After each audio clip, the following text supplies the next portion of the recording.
Hello everyone, welcome to Melissa's Musing. Happy Monday. I am Melissa Steele, as many of you know, and today I'm going to just kind of be giving you guys an update report on me. I have had some aggressive goals this year and this month especially, and I've been struggling a little bit with them, and I wanted to share that with you guys to keep it real. Because, hey Paul, thanks for joining in. Hey Augustina, Mitchell, thanks for watching, you guys. Marlene, oh, it's so good to see so many of you guys on here. But yeah, so basically I set some really aggressive, time goals and habit goals for myself this month. And I'm not going to lie, I've been struggling a bit with them. And the one area that I want to really take note of for me that I've been working on and that's been working for me is not being hard on myself. So I tend to set the goals that I want, and then I'll start it, like at the beginning of the month or whatever. And typically I'll start out, so if it goes from, something really unstructured to something structured in a whole new time blocking calendar, I would quite literally be so unkind to myself that I would be like, okay, so I want to be up at 5:30, and then I want to take my supplements, and then I'm going to meditate, and then I'm going to journal, and then I basically restructured my entire day and hope to get it on the first try. And then I would be in self-beat-up mode if I didn't make it happen.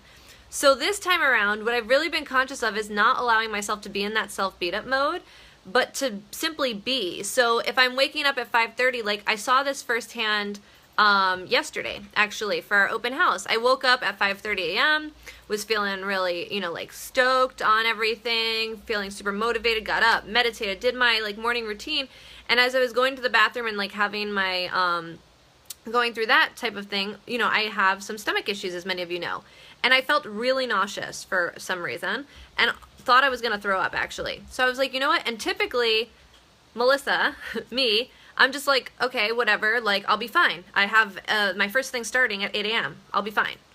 But instead, I had saved myself enough time, and I was able to be flexible with my schedule and kind to myself and give myself the grace to switch some things around with my morning routine, and I got back in bed for 20 minutes. And I just laid there. And it was lovely. I actually thought of all the things I was grateful for, did a nice little gratitude practice, had a little moment. But that 20 minutes, totally reset me, and I was able to hop out of bed, finish getting ready, and be on time for the schedule that John and I had for ourselves, which was to take a broker practice test at 8 a.m. yesterday morning. One of our 5 tests to pass to get our broker's license. And we passed. It was amazing. So we had, a pretty set schedule, but I left myself enough time to be and to live and to allow things to come up, because that's life, right? So often when I go about my schedule structured and rigid and almost militant, I need to get all these things done and check all these things off the list and stick to my time blocking. It's almost so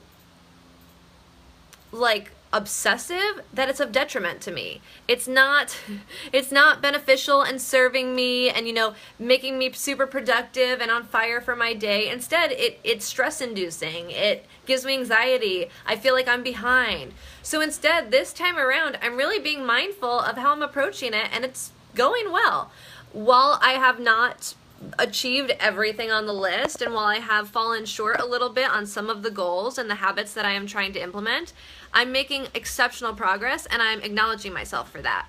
So I feel like even though I've been experiencing some major breakdowns, I've been experiencing some really awesome breakthroughs as well.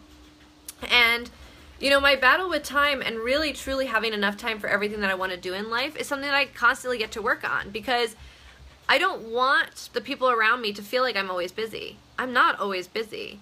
I may be perceived as always busy because I have a lot on my plate, and my plate is quite large, but I genuinely and legitimately always have enough time for every single thing that I want to make time for in life. It was, I was giving feedback to one of my friends yesterday that's having a tough relationship with one of her friends right now, because she is no longer wanting to spend time drinking and going out with this friend. She wants to create a more fulfilling and deep relationship and wants to step away from drinking and those kinds of habits. And the friend was really hurt by it and was like, you don't have any time to spend with me. And my friend got to really acknowledge the distinction between the fact that she has plenty of time, ample time to hang out. If that friend wants to go to a movie or, get a glass of tea and talk about things or, do something fulfilling for both of them, my friend has all the time in the world, but what my friend does not have time for is drinking and, you know, being frivolous on the weekends. And she's got some major goals that she wants to accomplish, so that's what she's aligning with.